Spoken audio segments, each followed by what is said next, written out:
Hello, welcome back to the MMA Split channel.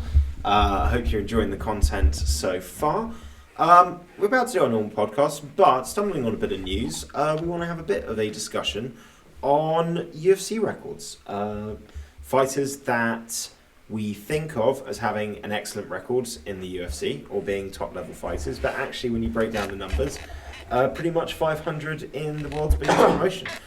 Reason for this is, for those of you that haven't seen, Paulo Costa is being signed up to fight former champion himself, Luke Rockhold, who is only 6-4 in the UFC. This blew my mind when I heard about it. I was not surprised, motherfuckers.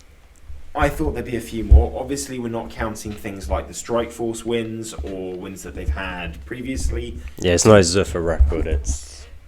It's only in the UFC, but he's 6-4. Gaethje is 6-4. Even guys like Jacare, only 9-7. What do you think about this? First of all, looking at Luke Rockhold, you weren't surprised about this at all?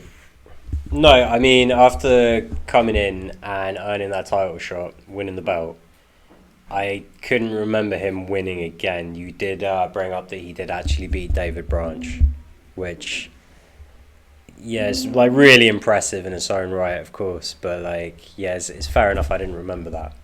So Luke Rockhold, not surprised. Jacare felt like a perennial title contender. So that one is a little bit more. He has lost a lot recently. It's kind of just maybe like taking the wrong fight to the wrong part of his career. But I mean, what are the other ones that you brought up? Justin Gaethje. So again, I feel like. And this is one of the other ones that really surprised me, because you feel like we know Justin Gaethje starts 1-2, and you feel like there's this kind of epic run after that. But it was only actually 3 fights before he got up to the Tony fight, which made it 4. And then obviously he's won 1, lost 1, won 1, lost 1 since then.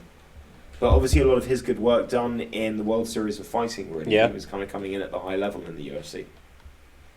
Yeah, I mean, and people didn't credit him for that. I guess if you're fighting guys like Nick Newell and people don't know, they just see you fighting a guy with one arm. They assume that you're not that great. Which, in the instance of David Branch, yeah, well fucking deserved, I suppose. I don't know why I'm shitting on Branch so hard. I'm a little baked. Just never really enjoyed watching him fight too much. Now Gaethje, so he lost a couple at the start. And then the other 2 are title fights that he's lost. Khabib and Oliveira, who himself has a bit of a spotty UFC record, mostly because of how young he came into the UFC, fighting probably for too long at featherweight, and being too much of a tweener when he was coming up to lightweight. Yeah, I could agree with that. But again, you'd say with him, there's so many fights that I feel like it kind of takes everything away to a certain point. I think the interesting thing with looking at Jacare, looking at Luke, looking at...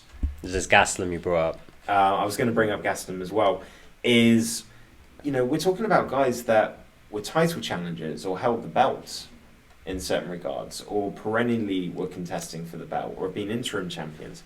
And just the fact that you look at it as only 10, when it's only like 10 or 11 fights, and you look across, and they're only 500. I find it an interesting kind of thing. And just to bring up a couple of other names. You know what that is, though? Like, you're looking at middleweight and lightweight, which at the time were the 2 kind of deepest divisions. Welterweight was up there as well, but those 2 had really, really solid top 5s, really solid top 10s. Every guy with a number next to his name really was only ever one spectacular win away from a title shot. I mean, shit, Dan Henderson was ranked something like 14th when he got his title shot against Bisping.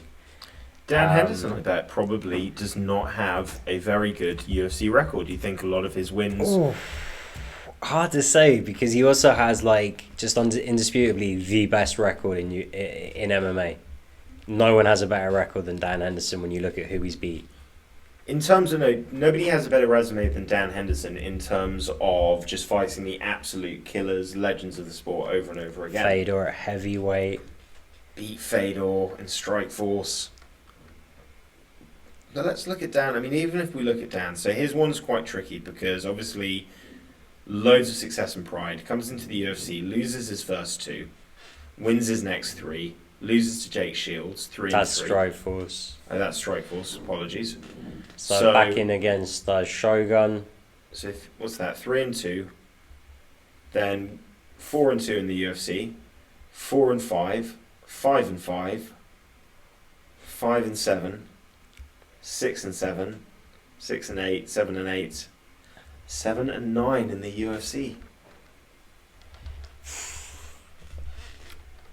I still think we can't really bring Dan into this just on the grounds that he does have the all-time great resume. I understand that. I He's not fair game. But the whole point of this conversation is guys that you would think of as like top-level elite fighters that actually, when you break the numbers down, were 500. Yeah, I mean, because they're fighting other top-level elite fighters, and True. it was also the way the stylistic matchups worked, you know. Weidman, in that miserable run he had after losing the belt, had that arm triangle choke over Gastelum, and it was just like a bigger, stronger wrestler, just, you know, that had like a nice submission game, going up against Gastelum, who could offensively and defensively wrestle quite well, but the size difference was too much and just didn't have the submission defense for him. He's just... He is a legit black belt, and he is a lot fucking bigger than Gastelum. Like, it was just a great matchup stylistically, going against the guy that is legit a whole weight class smaller than you. Again, I agree with all of this. Gastelum, by the way, 7-8-1 in the UFC, less than a 500 record. Fights in the wrong weight class. This doesn't So help. you know, again, but not surprised at all. Do you think? Because obviously I think this is getting a little bit forgotten about, particularly with casual fans, when you have people like an Adesanya come through, a Khabib dominate, a John Jones type figure, where you just don't see them lose that many fights and they have these dominant runs. You kind of forget that for a long time in the UFC, we didn't really look at records as having this big standing over how we value a guy. And if anything, I feel like this list kind of epitomizes exactly why. Yeah, I mean, MMA in general has always been, what have you done for me lately? It doesn't matter if you lost your first 10 fights. If you're on like a 5-fight win streak and you're beating like top tier talent, then yeah, you could very well be fighting for a world record with like a fucking 300 record, which is just abysmal. You know, there are guys out there that like lost like their first few fights and just carried on going. Anthony Smith started off with like a couple of losses, I believe. Yeah, I think he was in and out of the UFC. I think he was in the UFC, got cut. Oh no, I just mean in professional MMA in general. Didn't he start his record off quite shittily? Well, Anthony Smith started fighting professionally before he knew how to fight. Yeah. You want to talk about a guy who's learned on the job. That is Anthony Smith to an absolute T. Fucking love Anthony Smith. Yeah, there's a good reason for it, but I'm just saying... Commiserations as well, his mum just died. Oh, yeah, that is sad. I don't think he's going to watch this, but... If he ever does. It's very sad. Another person I just brought up, Darren Till, 6-4-1 in the UFC. Not surprising. Not surprising. But again, I think, one thing we sort of see is when you do come in and sort of shoot up in those early fights and get in or go in at the elite level, it's not always like, it doesn't always make your record look great. Like, obviously... Yeah, what about Wonderboy? Wonderboy. I feel like Wonderboy had quite a few fights early on in the UFC though. Like, he came in and he was this big... I don't think he lost more than 6 in the UFC. I think he's lost exactly 6 in the UFC, but we're about to find out. 6, yep. But you see, he's only 5-0 when he comes in, so he's 1-1, then goes on a fantastic winning streak, 4-1, 7-1, 8-1, 8-1-1, 8-2-1, 9-2-1, 9-4-1, 11-4-1, 11-6-1. See, that's a pretty good record in the UFC. But a lot of it is this early run here, where he's not fighting, really... Beats Bobby Knuckles. At welterweight. At welterweight, but I think that's Bobby Knuckles' last fight at welterweight. Correct, it pushed him up. But really, in terms of who were considered the killers at the time, it's this last group here. That's when he gets up into that kind of level that Gaethje went straight into. Yeah, although Johnny Hendricks. That was like post USADA Hendricks, struggling to make the weight, couldn't juice anymore. And when he fought Rory McDonald, it's when Rory McDonald was still broken from the that Robbie Lawler rematch. So this is true. Another one just to look up, Johnny Hendricks. Oh yeah, his record fucking sucks. All fell off at the end, but again, all of his wins in that early section. And even Charles Oliveira, man, like, until he fights Kevin Lee. Yeah. These last, what was that, 1, 2, 3, these last 5 fights, those have been the ones where it's like, holy shit, he's fighting those killers and he's 5-0. That was like the last event before COVID shut everything down, right? I think so. So COVID had already shut the world. Was it down, in an empty stadium? but they just decided to fuck it, go ahead in Brazil. Okay.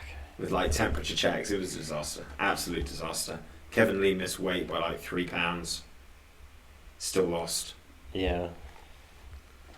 Yeah. What other fighters? Is there any other ones that you can bring to mind where it's like we think of them as just being incredible, but if you look at their record, it doesn't quite hold up, specifically in the UFC? Oof. I mean, Amanda Nunes, before she was invincible, had some real struggles.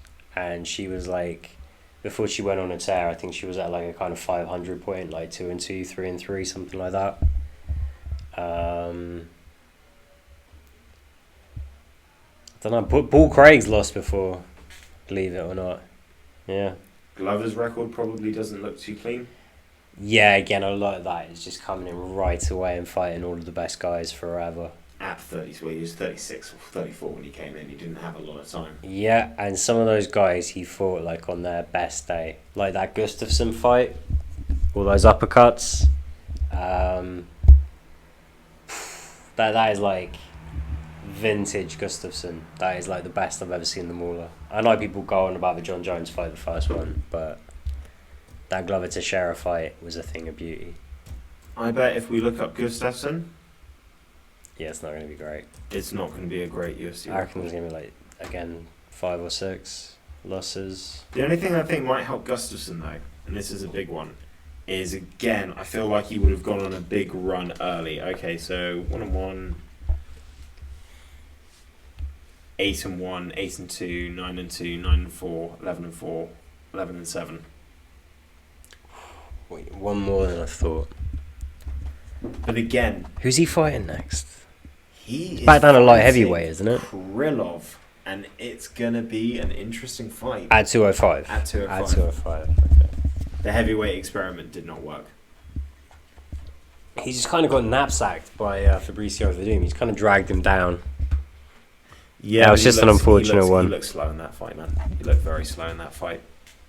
And finally, let's look up the legend himself, the uncrowned People's Champion, Charles Oliveira, because I bet his record is spotty as fuck, with a lot of big wins coming in more recent times. So obviously he is, 10 wins? 3, 6, 11 wins in a row. So 11-1, 12-1, 12-3, 13-3, 13-4. Okay, maybe not. 17-6, 19-7. Yeah, but again, like Nunes before going on the tear is very much a 500 fighter. Yeah, but the difference is he goes on his tear and starts beating killers. Oh yeah, no, like once he actually committed to lightweight, started filling out, and just his submission game, everything got to a point where his submission game was such a dangerous weapon because you had to try and avoid staying with him on the feet. You had to try and avoid like getting in the clinch with him. Really, you just had to like. I keep moving it around, so you can move it all you want, but it's popping back up in a sec. Yeah. He got to a point where he was just so dangerous everywhere. Well, also his record is different. He's not like these other guys. No. And he's got at least double the number of wins in the UFC as losses. And there's weird ones in there. I rewatched the Jim Miller knee bar. I can't remember. Did they put it on the broadcast or something for some reason? I'm trying to remember why I've seen it recently. I feel like there's a reason we all would have seen it recently. That was a thing of beauty, but it very much looked like he was trying to create another good 50-50 position out of a scramble, and just kind of gets caught by a more innovative Jim. Jim Miller's a fucking beast, though. Yeah. But you're right, man. Up until after he loses to Paul Felder, which again is mid-range just size difference. But again, the difference I feel is, and I feel this is the focus we're making, is when he was mid-range, he was viewed as mid-range, and then he came good. It's a lot of these other guys where we kind of, they're put in this, they're one of the elite guys. And actually they win almost as many fights as they lose. Yeah, but again with MMA, like, it's not enough to just kind of go by the numbers. And I know that most people just remember the record, it is what it is. But, for example, Glover Teixeira, there were fights where he just got caught, and you weren't like, you can't definitively say that Rumble is better than Teixeira. It's just, Rumble caught Teixeira before Teixeira could get anything going or get it down to the ground. And that was like, first 30 seconds or something stupid. The Gustafsson one, I think he did suffer through some eye pokes or something. He had like double vision, and it kind of meant Gustafsson could just tee off on him. For the most part, you kind of see him in these fights. He deserved to be getting the fights he was getting. Even when he lost, his stock wasn't necessarily down. So that would be like kind of one that you've got a shitty record, but it's not that you kind of get pushed up too soon. It's just, it didn't go your way on the night. There are definitely records in there, though, where it's like Oliveira, a guy they just kept giving opportunities to because he's an exciting guy. And win or lose, he learns from these things. So he got a lot of great experience in there, but obviously it wasn't like, he doesn't come across like some Hall of Fame career tactician. He lost a lot of fucking fights where he was just the smaller guy. That's fair enough. Well, it just goes to show it's not what your record is, it's who you fought that matters. Right, guys, thanks for watching. Like and subscribe. Let us know how you feel about some more kind of segmented content like this, smaller videos. And please look out for the podcast that's probably dropping in the next day or so as well. Peace out. Bye, Laurie. Bye, Dave.